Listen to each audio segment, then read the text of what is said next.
अस्सलामुअलैकुम, मैं हूं ताबिश मीर और आप मुझे मुलाहिज़ा कर रहे हैं स्पोर्ट्स 21 पर। इस वक्त पाकिस्तान क्रिकेट की अगर बात की जाए, वो आया मेंस हो या फिर वुमेंस हो, उस पर जितना तबसरा किया जाए कम है, जितनी बहस की जाए कम है, जितनी गलतियों की निशानदही की जाए वो कम है। यहाँ पाकिस्तान क्रिकेट की बेहतरी की बात तो की जाती है, लेकिन उसको दुरुस्त होते हुए शायद स्पोर्ट्स तज्जियाकार, क्रिकेट के माहिरीन और साबिक खिलाड़ी नहीं देख पाते हैं।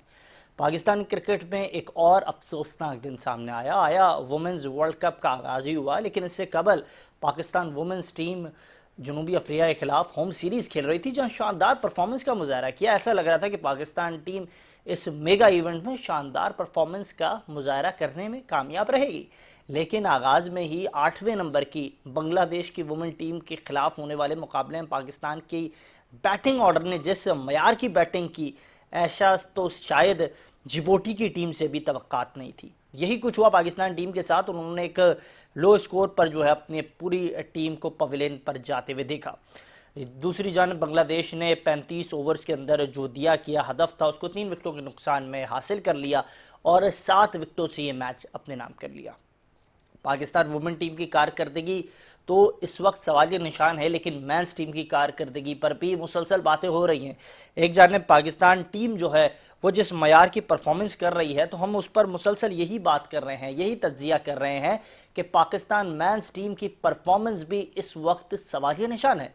आया पाकिस्तान टीम के टेस्ट कैप्टन हो या फिर पाकिस्तान टीम के T20 के कप्तान, दोनों की कारकर्दगी बहुत मायूस कुन है। पाकिस्तान टीम ने फाइनल हिंदुस्तान के खिलाफ खेला एशिया कप में, लेकिन वहां जो कुछ ड्रामा हुआ वो भारतीय मीडिया, भारतीय हुकूमत और भारतीय टीम ने किया।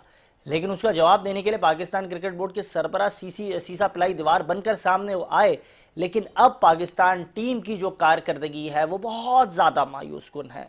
और इसको देखते हुए ये मायूसी की जो लहर है वो पाकिस्तानी खिलाड़ियों तक मुंतकिल हो गई है।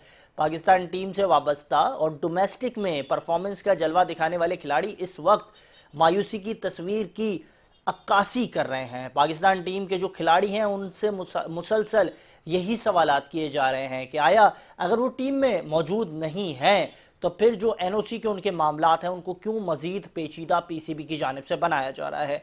हाल ही में ही एक रिपोर्ट सामने आई और बिग बैश से मुतालिक कंसर्न सामने आए, और उसमें भी ये बताया गया कि बिग बैश में जो जो खिलाड़ी शामिल थे उन्होंने अपने तहफ़्फ़ुज़ात का इजहार किया, और उन्होंने ना सिर्फ तहफ़्फ़ुज़ात का इजहार किया, वो मुसलसल इस पर अपनी जो दाद रसी है उसके हवाले से इस वक्त पीसीबी के जो आला अहदेदारान हैं उनकी तरफ निगाहें रखे हुए हैं।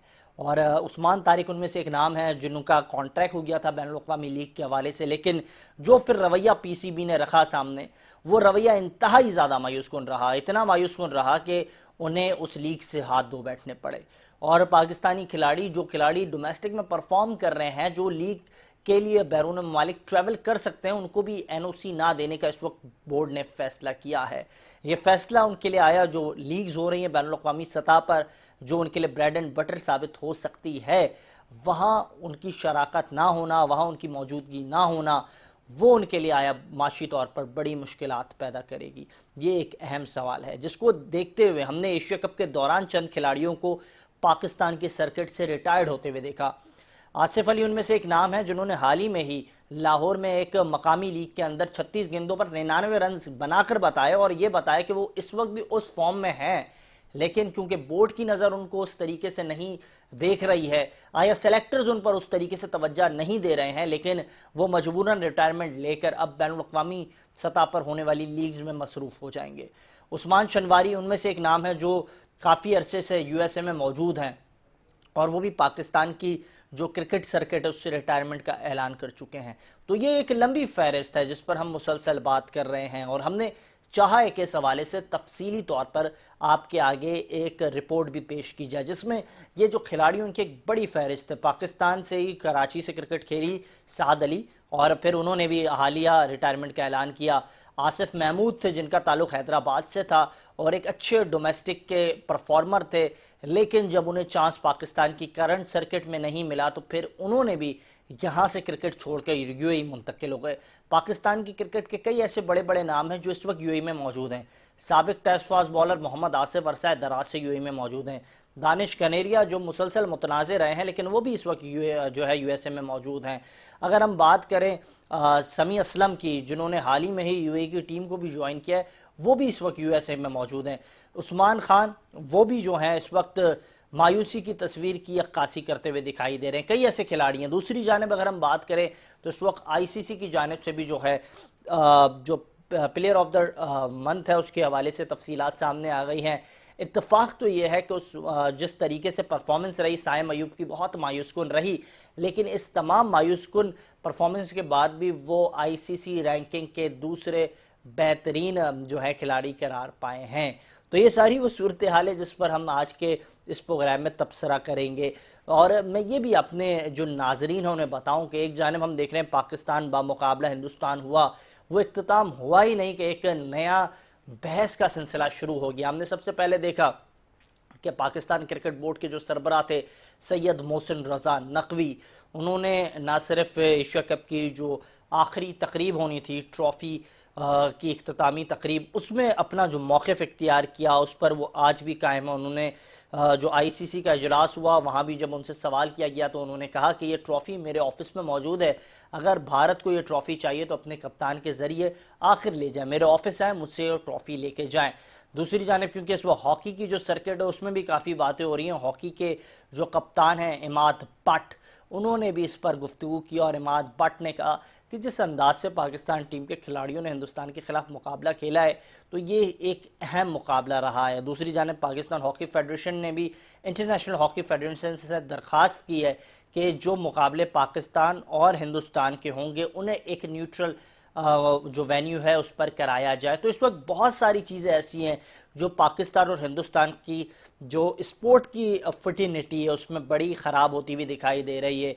एक जानिब स्पोर्ट्समैन स्पिरिट जिसको बिल्कुल खाकस्तर कर दिया हिंदुस्तान ने, उनकी मोदी की जो इस वक्त फाशिस्ट गवर्नमेंट है उसके जो प्लान्स थे उसके मुताबिक उन्होंने मुकम्मल जो है उसको नज़रअंदाज किया, स्पोर्ट्समैन स्पिरिट को मुकम्मल ख़त्म कर दिया। जबकि भारतीय खिलाड़ी मुसलसल एशिया कप के दौरान और इख्तिताम के बाद भी बोल पड़े कि स्पोर्ट्स के मामलात को स्पोर्ट्स के हद तक ही रहने दें, उसमें सियासी मुदाखलत नहीं की जाए। भारतीय खिलाड़ियों की जानिब से एक जानिब ये जो रवैया है वो भी इंतहाई अफसोसनाक है। इस पर भी गुफ्तगू करेंगे। और मेरे साथ पाकिस्तान की क्रिकेट का एक बहुत बड़ा नाम, उन्होंने डोमेस्टिक के अंदर जो है विकेटें हासिल करने का एक बेहतरीन सिलसिला बनाया, एक इम्पैक्टफुल ओपनर करार पाए, पाकिस्तान के लिए खेले, सियालकोट से इनका ताल्लुक़ है और बड़े मुश्किलात का लम्हा इन्होंने देखा, लेकिन जब पाकिस्तान को रिप्रेजेंट किया तो बड़ी ज़बरदस्त अंदाज से रिप्रेजेंट किया। लेकिन आज कहाँ है, क्योंकि एक हिडन टैलेंट था पाकिस्तान का जो उभर के सामने आया। बिलाल आसिफ मेरे साथ मौजूद है, one of the magical spinner of all times. Bilal, बहुत शुक्रिया कीमती वक्त देने के लिए।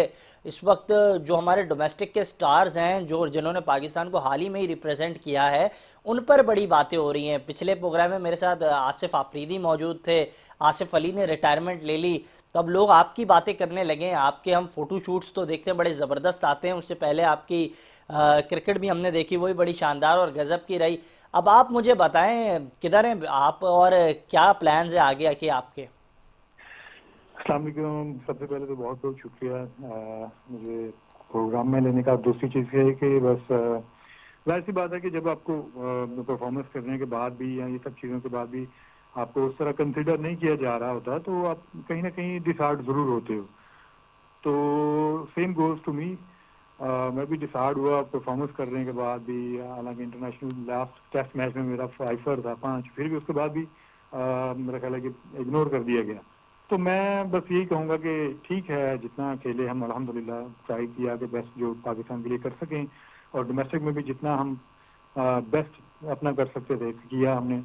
बाकी आपको पता है कि उस टाइम के जो सिलेक्टर्स होते हैं, जो कबीना होती है, जो स्टाफ होता है, दे नो बेटर कि क्या है क्या नहीं, किस चीज़ के बस साथ जाना चाहिए हमें। तो बस ऐसे ये तो सिलसिला चलता रहेगा और चलता रहता है साथ में। और बाकी अल्हम्दुलिल्लाह आई एम प्रीटी सेटिस्फाइड कि अल्हम्दुलिल्लाह जितना भी खेला हूँ अल्हम्दुलिल्लाह बहुत अच्छा रहा, सफ़र भी अच्छा रहा और बड़ा मज़ा आया सारे टूर्नामेंट का।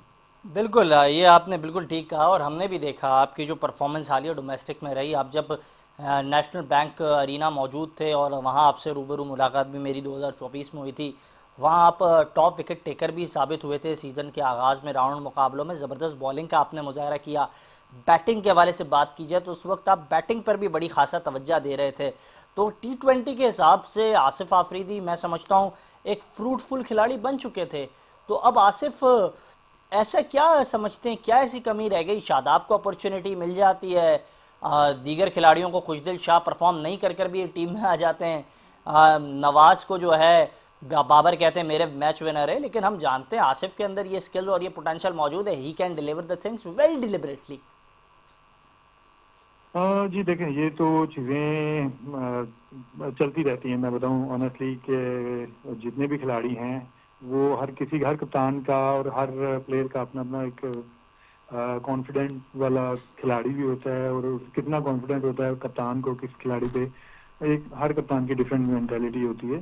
तो मेरा ख्याल है जो जिसका फेवरेट है वो उसी के साथ जा रहा है और जाता है। और हाँ, जैसा कि चांसेस देखें, बहुत सारे ऐसे ही चांसेस हैं जो कि कुछ लोगों को बहुत ज़्यादा चांसेस मिलते हैं लेकिन वो उतना अवेल नहीं कर पाते, बट कुछ को कम चांसेस मिलते हैं। ये अप्स एंड डाउन और क्रिकेट कैरियर में, प्लेयर्स के कैरियर में ये होता रहता है। तो बीइंग प्रोफेशनल इन सब चीज़ों से निपटने के लिए और सब चीज़ों को हैंडल करने के लिए आपको रेडी रहना चाहिए। और आप ये नहीं कह सकते कि यार खाली किसी एक के साथ ज्यादती हो गई या किसी एक को बड़ा मौका मिल गया। मेरा ख्याल है कि ये कहीं ना कहीं आप जस्टिफाई कभी भी नहीं कर पाते, ये ऐसी चीज है। तो इसलिए जैसा चल रहा है, जो भी वक्ती तौर पे जिनके हाथ में सारी भागदौड़ होती है उनको यही चाहिए कि यार जितना बेस्ट कोशिश कर सकें, इंसाफ के साथ काम किया करें और इंसाफ के साथ और बेहतरीन कोशिश करें कि पाकिस्तान के लिए जो भी बेस्ट पॉसिबल हो अच्छा करें।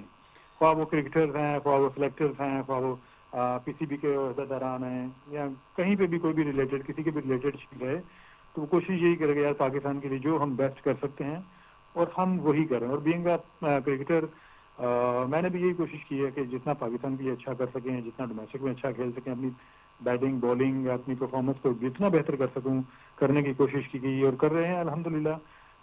बस ऐसे ही चल रहा है अभी साथ साथ। बिल्कुल ये सिलसिला हम भी देख रहे हैं। आप इस वक्त क्योंकि यूएई में मौजूद हैं और इस पर ही काम कर रहे हैं, बड़ी खुशी होती है आपको क्योंकि क्रिकेट की सर्किट में देखते हुए। लेकिन आसिफ मुझे ये बताइएगा, इस वक्त पीसीबी ने अपनी कुछ पॉलिसीज़ तब्दील की हैं। आप पाकिस्तानी खिलाड़ी हैं, आप डोमेस्टिक की सर्किट में भी दिखाई देते हैं, आप कोई डोमेस्टिक सीज़न मिस नहीं करते हैं। ये बड़ी पॉजिटिव बात है कि आपने रिस्पेक्ट की है हमारे डोमेस्टिक सिस्टम की भी।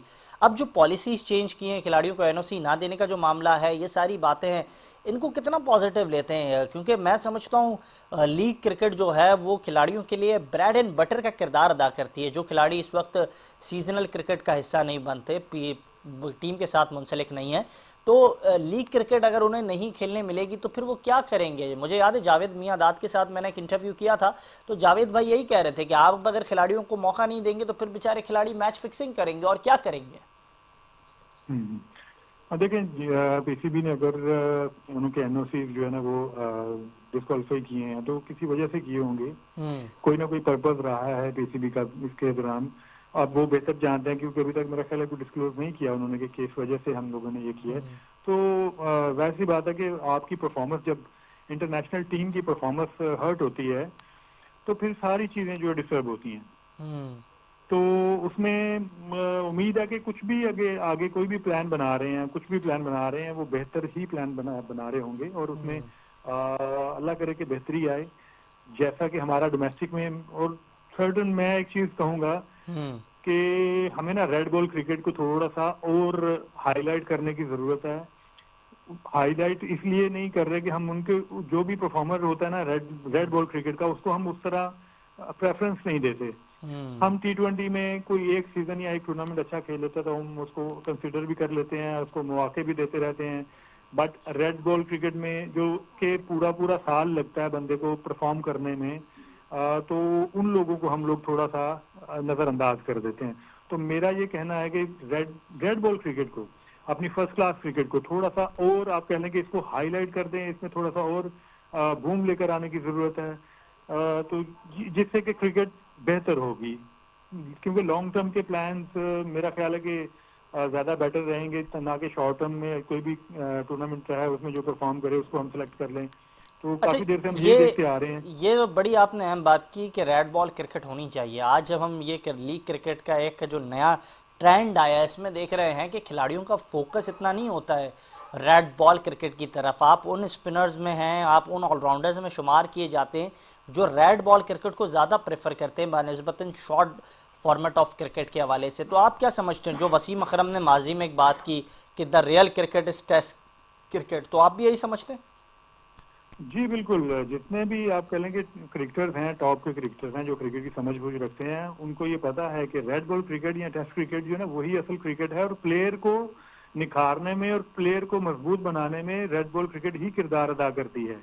और जितनी ये लीग क्रिकेट हो रही है ना, ऑनेस्टली स्पीकिंग, लीग क्रिकेट सिर्फ जो है ना वो आप कह लें कि 70% जो है ना वो रिटायर्ड क्रिकेटर्स के लिए है, वो एज अ बिजनेस उसको लेते हैं पूरी दुनिया में। मात्र दो तीन लीग्स के, जैसे पीएसएल हो गई, बिग बैश हो गई, आईपीएल हो गई, बाकी ये दो चार लीग्स हैं जो भी ये भी बिजनेस के तौर पे लेते हैं ज्यादातर। उनका इंटरनेशनल क्रिकेट से या आपकी क्रिकेट से कोई लेना देना नहीं होता। उसमें यही होता है कि वो एज ए बिजनेस लेते हैं, और जो छोड़ने के दर पे होते हैं क्रिकेटर्स ज्यादातर वो उसमें शामिल होते हैं, या फिर जो बहुत ज्यादा हाईलाइट किए गए होते हैं क्रिकेटर्स उनको लेते हैं ताकि नाम बड़े लें, तो हम हाईलाइट हो हमारी लीग और ये सब चीजें।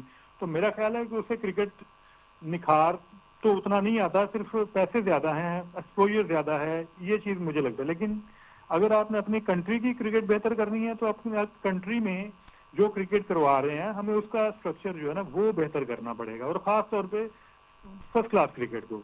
जैसे हमने पीएसएल में इतनी हाइप दे दी, पीएसएल को इतनी हाइप दे रहे हैं, एक ब्रांड बना हुआ पीएसएल हमारा, इसी तरह हमें फर्स्ट क्लास क्रिकेट को भी ऐसे ही थोड़ा सा हाईलाइट करना पड़ेगा और उस पर थोड़ा और ज्यादा फोकस करना पड़ेगा। बिल्कुल, उसे हाईलाइट करना होगा, फोकस करना होगा। जाते जाते एक अहम आखिरी सवाल आपसे करूंगा, मुझे याद है आप इस मौजू पर भी बात करना चाहेंगे, हर पाकिस्तानी इस मौजू पर बात करना चाहता है। स्पोर्ट्समैन स्पिरिट ख़त्म होते हुए हमने देखी हिंदुस्तान की सियासत ने की वजह से, और हमने ये भी देखा कि जिस तरीके से उनका रवैया था, पाकिस्तान क्रिकेट बोर्ड के जो सरबराह हैं मोहसिन नकवी साहब, वो इस वक्त एशियन क्रिकेट काउंसिल के भी रूहे रवा हैं। आप उनके हाथ से ट्रॉफ़ी नहीं लेना चाहते हैं, आप मतलब ट्रॉफी की भी रिस्पेक्ट नहीं करते हैं, आप एक इवेंट की भी रिस्पेक्ट नहीं करते हैं। एक टीम जो स्पोर्ट्समैन स्पिरिट का मुजाहरा करती है, आपके लिए वेट करती है कि आप लोग आएंगे हमसे हाथ मिलाएंगे, आप इस तरीके से भाग जाते हैं जैसे शायद आपकी बकरी हमने चुराई थी या फिर आपकी मुर्गी हमने चुराई है।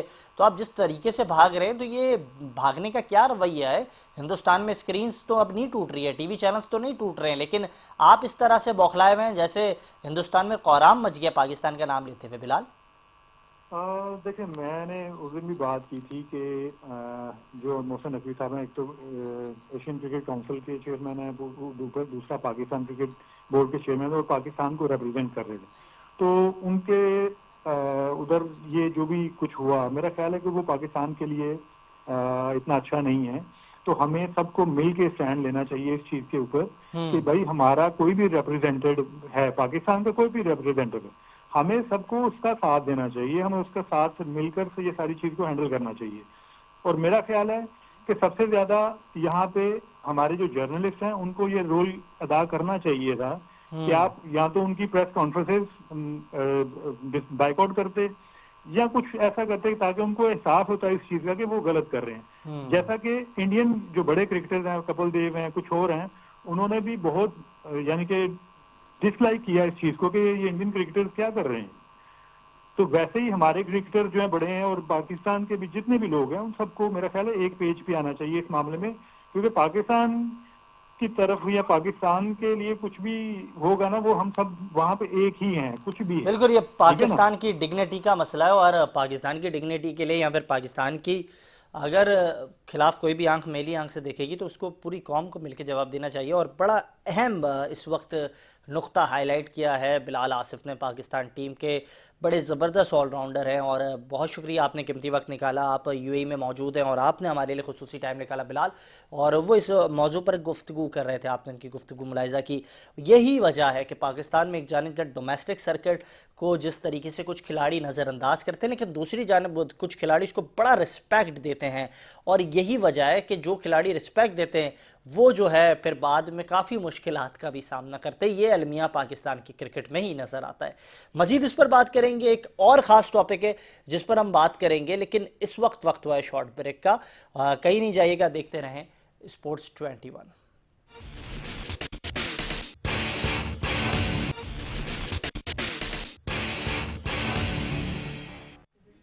प्रोग्राम में एक बार फिर से खुशामदीद। और हम इस वक्त क्योंकि बात कर रहे हैं पाकिस्तान की क्रिकेट के हवाले से, मुसलसल पाकिस्तान की क्रिकेट को बेहतर करने के लिए अगर किसी शख्स ने मशवरा दिया हो, हर आने वाले चेयरमैन को किसी ने तफसीली तौर पर आगाह किया हो, तो वो एक ही पाकिस्तान की इस वक्त क्रिकेट की पूरी सर्किट में एक वैसी वाहिद हस्ती है जिसने पाकिस्तान की दिल से खिदमत की है।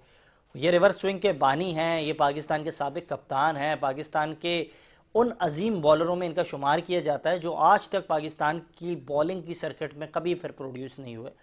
मुझे आज ज्वाइन किया है यूके से बराह रास्त सरफराज नवाज साहब ने। बहुत शुक्रिया कीमती वक्त देने के लिए। रिवर्स स्विंग के बानी सरफराज नवाज साहब मौजूद है हमारे साथ। सर, मुझे याद है ज़क्का अशरफ साहब आए, आपने उनको ख़त लिखा, आपने उन्हें बताया कि इस वक्त आप जो लोग ले रहे हैं वो आपकी क्रिकेट की जो पूरी लेगेसी है उसको ख़राब कर देंगे। नजम सेठी आए, आपने उनको भी बताया। इससे पहले रमीज़ राजा को आपने बताया। फिर मोहसिन नकवी आए, आपने इन्हें बताया कि आप जो लोग ला रहे हैं, वहाब रियाज को आप ला रहे हैं, ये आपकी क्रिकेट को बेहतर नहीं बर्बाद कर देंगे। आपने आकिब जावेद से मुतालिक भी ब्रीफिंग दी। तो ये मुसलसल आप तो इन्हें मशवरा दे रहे हैं और फ्री ऑफ कॉस्ट दे रहे हैं, फिर भी ये क्यों नहीं समझते? सवाल तो यहाँ ये सामने आता है। आपकी सही नहीं आ रही, आपकी आवाज जरा सही नहीं आ रही और वॉल्यूम ऊंचा करें प्लीज। जी जी सर, मैं ये कहना चाह रहा हूँ कि आप पाकिस्तान की क्रिकेट का वो मोतबर नाम है जिसने हर चेयरमैन को मशवरा दिया कि इस तरीके से क्रिकेट बेहतर हो सकती है, इतना आपने गाइड किया, लेकिन इसके बाद भी वो लोग बोर्ड के अंदर आ जाते हैं जिसके मुतालिक जस्टिस कय्यूम रिपोर्ट में कहा गया ये दागी है, इसको बोर्ड में नहीं होना चाहिए। इंजिमाम हो, वक़ार यूनिस हो, सकलैन हो, मुश्ताक अहमद हो, तो ऐसा क्या है कि हर चेयरमैन इन पर आशीर्वाद भरा हाथ रखता है? देखें, युवा ग्रुप जो है ना वो जी बड़ा मजबूत है, उसकी जड़ें क्रिकेट बोर्ड के अंदर मौजूद हैं। बिल्कुल। चेयरमैन के अलावा दूसरे लोग भी तो है ना, वो इन्फ्लुएंस हो जाते हैं जो दूसरे लोगों से। और चेयरमैन को चाहिए था, उसको पता है कि जुआरिया कौन है। अब तो माशाल्लाह वो FIA उनके अंडर है, दूसरी एजेंसी उनके अंडर है, इंटीरियर मिनिस्टर हैं, तो उनको ये तो समझ होनी चाहिए ना कि युवा ग्रुप के आदमियों को जरूरी रखना है। उसके अलावा कई लोग मौजूद हैं। अब आप देखें, वो मेंटोर रखे हुए थे, 50 लाख रुपया महीना सिर्फ तनख्वाह, गाड़ियां उनको दी हुई थी हो सकता है। उसके बाद फिर उनका खाना पीना उस स्टेडियम के अंदर कैंप के दौरान, और फिर उसके बाद उनकी रहाइश। तो ये मेरा हाल मिला के 60 लाख 70 लाख के करीब मंथली उनका बन जाता होगा। तो अब उनकी अफादियत है क्या? तो पूछा जाए कि कौम का PCB का इतना पैसा खर्च करने के बाद कौन सा प्लेयर निकाला उन्होंने? तो अब यही हैरत तो इस बात की होती है, मोहम्मद यूसुफ से कहा जाता है आप सिलेक्शन कमेटी के मेंबर हैं, फिर वो ट्वीट कर देते हैं कि मुझे घर के लिए आलू प्याज दिलाना है, तो मुझे टाइम नहीं मिलेगा कि मैं एज अ सिलेक्शन कमेटी के मेंबर के तौर पे डील कर लूं, लेकिन बैटिंग कोच के आप फ़राइज़ देंगे मैं बिल्कुल कर लूंगा, जो बड़ा अहम काम है। फिर आपने हैरत की बात, ये बैटिंग कोच और फील्डिंग कोच उनको बना दिया है जिनका खुद का डोमेस्टिक में कोई परफॉर्मेंस नहीं थी। हनीफ मलिक जिसका 10 का एवरेज नहीं था, वो डोमेस्टिक की सर्किट के अंदर कुछ परफॉर्म नहीं कर पाए, लेकिन वो बैटिंग कोच है पाकिस्तान टीम के। माजिद जो है वो फील्डिंग कोच है पाकिस्तान टीम के। फिर रही बात, हैरत तो इस बात पे होती है, वसीम अकरम एक इंटरव्यू में कहते हैं कि मुझसे रब्ता किया गया, कहा आप भी आ जाएं एज ए मेंटोर। जब जस्टिस कय्यूम रिपोर्ट में कहा गया कि वसीम अकरम और इन लोगों को नहीं लाना है, तो फिर मजबूरी ऐसी बोर्ड की क्या है कि ऐसे ही लोगों को बार बार नवाजने के लिए बोर्ड पीछे लगा हुआ रहता है? अब आप देखें, इनमें वहाब रियाज का भी नाम शरीक कर लें। जी जी बिल्कुल। ये भी मशहूर था कि वहाब रियाज का जो वालिद मरहूम, वो भी बुक मेकरों में से था। ये चीजें जरा से पता चली है ना। और अक्सर रसूल का बयान देख लें कि 2003 वर्ल्ड कप से पहले उसने बयान दिया कि इंजमाम किसी इनिंग्स में 20 से ज्यादा रन नहीं करेगा। और मेरा 5-6 इनिंग खेली है और यही बात हुई है कि 20 से ज्यादा रन उसने नहीं किए। ये जुआ ग्रुप के ये सारी चीजें साबित हुई हैं। चेयरमैन उस वक्त जो अपना माशाल्लाह जनरल साहब थे वर्दी के अंदर, तौकीर जिया साहब, जी और मैनेजर भी बैठा हुआ था। दोनों को मैंने कहा कि पहला मैच 2003 में या 1 में है लंदन में, पाकिस्तान वर्सेस इंग्लैंड। जी ये पहला मैच लॉर्ड्स का फिक्स हो चुका है, यहाँ के दिशांत अखबार में छपा। उसके बाद फिर मैंने जो एंटी करप्शन पॉल कॉन्डन की अपने मेंबर्स हैं उनसे मीटिंगें 2 दिन चली, उनको भी बताया कि ये पहला मैच फिक्स है। तो ये सारी चीजें जब सामने मुझे मालूम हो जाती हैं तो इनकी एजेंसियां कहाँ गई हैं। और उसके बाद यावर सईद को मैंने कहा कि आप मैनेजर हैं, आप टीम के साथ होंगे तो ये आप देख लेना। उसके बाद फिर जनरल साहब से मैंने बाद में कहा कि ये अब साबित तो हो गया, अब इनकी इंक्वायरी, कोई इंक्वायरी नहीं, कोई कुछ नहीं। और जनरल साहब के भी अपना कोई एक दो दोस्त थे वो जो जुआरिये थे और अमेरिका में अपना सजा काट के आए हुए थे। तो इस तरह के तो लोग बोर्ड के अंदर बैठे हुए थे। जी बिल्कुल, ये बड़ी अहम बातें हैं जो आप इस वक्त कर रहे हैं। और हम जानते हैं कि हर चेयरमैन को अगर किसी क्रिकेटर ने बहुत खुलूस के साथ नसीहत की हो तो वो सिर्फ एक वाहिद नाम है, वो सरफराज नवाज ही हैं। सरफराज नवाज साहब, जाते जाते मुझे आखिरी सवाल आपसे ये करना है, वुमेन टीम की परफॉर्मेंस, वो परफॉर्मेंस बड़ी अजीब और गरीब है। अब वुमेन टीम के अंदर भी आपने जिन्हें शामिल किया है, मोहम्मद वसीम वहाँ अपनी खिदमत दे रहे हैं। मोहम्मद वसीम पर माजी में भी एक इल्ज़ाम लगा था और वो इल्ज़ाम भी ये था कि एक खातून ने उनके खिलाफ कंप्लेन की थी गैर इखलाकी रवैये पर। आपने उन्हें वुमेन टीम के साथ मुंसलिक कर दिया है, टीम की परफॉर्मेंस आपके सामने है। ये जो सारा तमाशा है, इस तमाशे पे क्या कहेंगे? और साथ साथ अभी सना मीर ने एक बयान दे दिया आज़ाद कश्मीर का, तो उस पर इंडिया में कोहराम मच गया है, तो उस पर भी क्या आपके अल्फाज होंगे? जी देखें, ये जो आपने जो कोच का नाम लिया है, क्या नाम है मुझे? मोहम्मद वसीम, मोहम्मद वसीम। मोहम्मद वसीम, ये तो मेरे हाले 2-3 बार चीफ सेलेक्टर भी बने हैं। बिल्कुल और जी जी जी बिल्कुल, ये बने भी हैं बार बार, इन पर भी आशीर्वाद भरा हाथ रखा जाता है बोर्ड ये की जानिब मुझे से। समझ नहीं आती कि इनकी सिफारिशें आती कहाँ से हैं कि एकदम ये ना लाइमलाइट में है, ना कुछ है, ना कोई कंट्रीब्यूशन है। तो एकदम चेयरमैन सिलेक्शन कमेटी, और उसके बाद वसीम बारी थे, उनका कैलिबर देखें, इकबाल कासम थे, उनका कैलिबर देखें। इस तरह के और ये जो आ जाते हैं अपना 2-2 दिन की क्रिकेट खेले हुए, तो ये तो एक अलग बात है। उसके बाद मैं ये कहूँगा कि जो जुआ ग्रुप के आदमी खत्म नहीं करेंगे तो कुछ नहीं होगा, क्रिकेट बेहतर नहीं होगी। तीसरी जाते बात जाते ये सर सना वाले मामले पे नहीं कुछ नहीं कमेंट तीसरी करें। जी तीसरी बात ये है कि चेयरमैन साहब को फौरी तौर पे ब्यूरोक्रेट्स जो क्रिकेट बोर्ड में इंडक्ट कर ली हैं, पुलिस वाले इंडक्ट कर ली हैं, उसके बाद फिर आर्मी वाले इंडक्ट कर ली हैं, मेहरबानी करके इनको जरा फारिग करें और क्रिकेट की नो हाउ वाले लेके आए। अब एक और मैं बात करना चाहता हूँ जी जी कि अभी ये जो टेस्ट का कैंप लगा है जी जी उसके साथ ही ओडीआई और T20 कोई जी बीच में गैप भी नहीं है। एक इसका वाइट बॉल का भी कैंप लगा लो जिसमें ओडीआई और T20 के प्लेयर इंक्लूड कर लें ताकि वो भी बराबर वो भी बेहतर हो जाए। एक्सरसाइज और अच्छा सरफराज भाई, जाते जाते सना ने जो बात की आज़ाद कश्मीर पर, उन्होंने कहा एक लड़की जो है हमारी नतियाला परवेज, मेरा भी उनसे राब्ता है, बड़ी ज़बरदस्त क्रिकेटर है, तो उनके हवाले से बात की गई तो कहा गया ये जो है ताल्लुक़ रखती है क्योंकि आज़ाद कश्मीर से वहाँ से बड़ा टैलेंट सामने आ रहा है, तो उस पर हिंदुस्तान में ना जाने क्यों कोहराम मच गया, आज़ाद कश्मीर उन्होंने कह दिया है, तो इस पर क्या कहेंगे आप?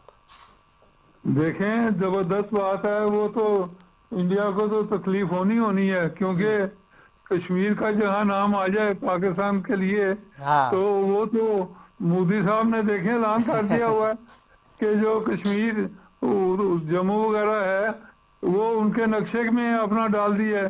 और सारा वो पार्लियामेंट भी अंदर डाल दिया है।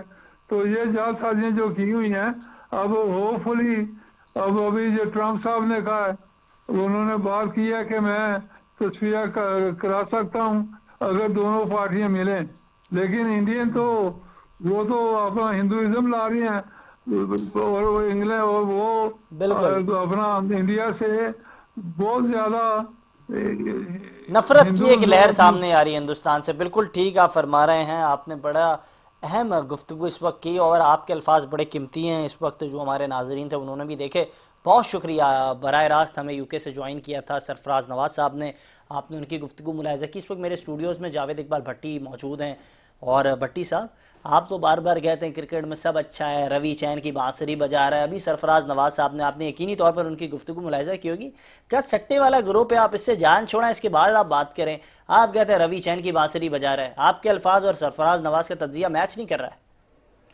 देखें ताबिश मीर भाई, असल मसला ये है कि सरफराज नवाज के बारे में जो आपने कहा है, जो उन्होंने अभी कहा है, उन्होंने कहा, मैंने थोड़ी कहा। हाँ, आपने अभी मुझे सुनाया ना कि उन्होंने कहा, मैं भी सुन रहा था, उन्होंने जो कहा है ठीक है। देखिए ये उनकी अपनी जाती राय, और वो उम्र के इस हिस्से में है, उनकी जो ये बातें हैं इनको ज्यादा संजीदगी में मैं नहीं समझता लिया नहीं, जाए। जस्टिस कयूम रिपोर्ट को भी आप संजीदा नहीं लेते। देखिए वो एक पास की चीजें, वो सारी चीजें पास हो की गई। चीजें तो जस्टिस कयूम रिपोर्ट के मुताबिक ही कहा गया। इंज़मामुल हक, मुश्ताक और दीगर जो नाम थे, उसमें 8 जो खिलाड़ियों के नाम थे, उनको कभी बोर्ड में आपने अपॉर्चुनिटी नहीं देनी है।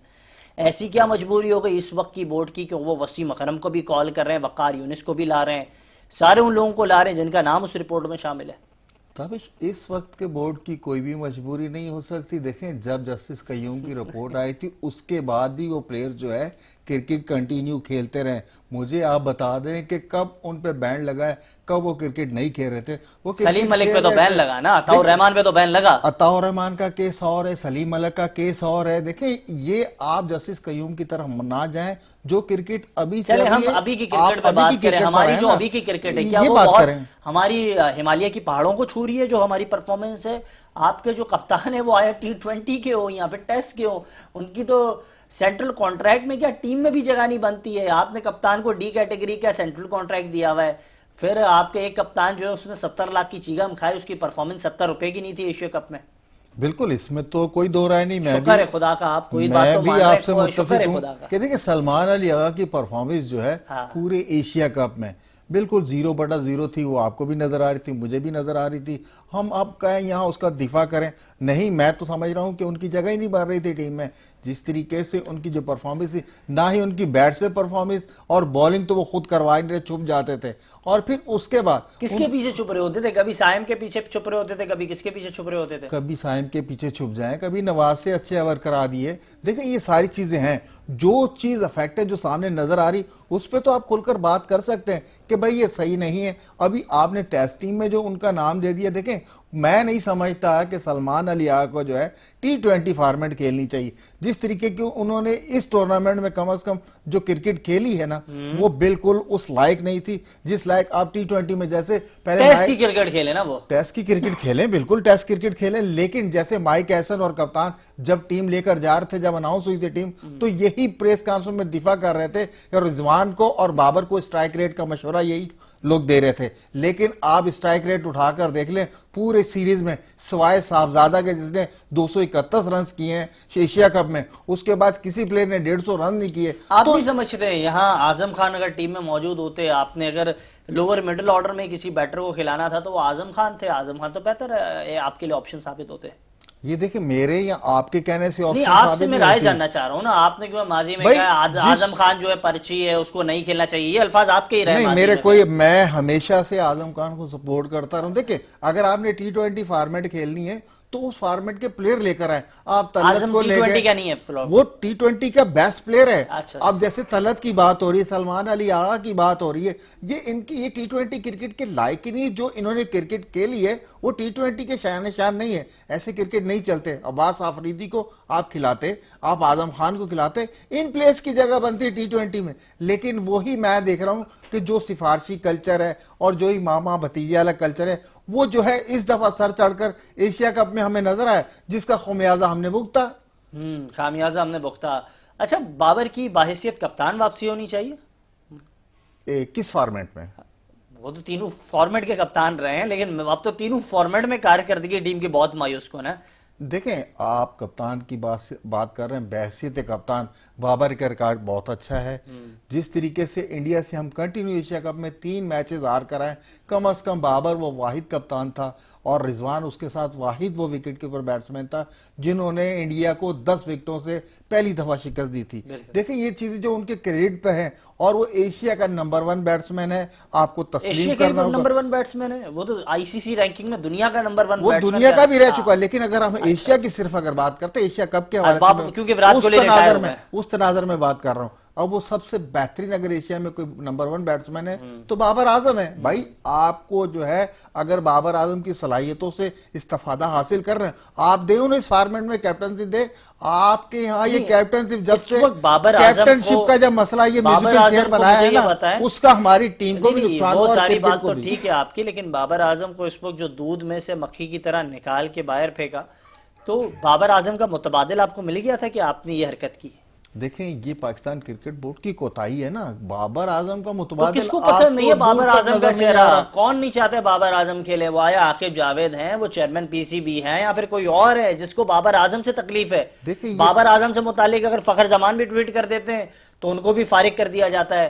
देखें, ये उतार चढ़ाव ये क्रिकेट में हमेशा से आते रहे, लॉबिंग होती रही है, मुख्तलिफ लॉबीज के बंदे जब बोर्ड में आ जाते हैं। इस वक्त तो चेयरमैन ने आते ही कहा था कि मैं लॉबिंग को बिल्कुल बर्दाश्त नहीं करूंगा। तो फिर अब लॉबिंग कौन कर रहा है? आप बताएं ना, हिम्मत करें, सच बोले। बात सच बोलने की। देखिए, क्रिकेट में कोई लॉबिंग, असल मैं कह रहा हूं स्टाफ के हवाले से, जो आपका स्टाफ है, जो आपके सिलेक्टर बैठे हुए हैं, आपके आकिब जावेद बैठे हुए हैं, ये सारी चीजें जो है उनसे पूछने की है। मैं या आप यहां बैठ के ये तो मैं भी जानता हूं, ये तो मैं भी जानता हूं। अलीम दार जो है बाबर आजम के मुतालिक अभी उंगली उठाने की हिम्मत तो नहीं करते। अजहर अली ने तो उनके साथ क्रिकेट के लिए, वो तो ये बात नहीं करेंगे।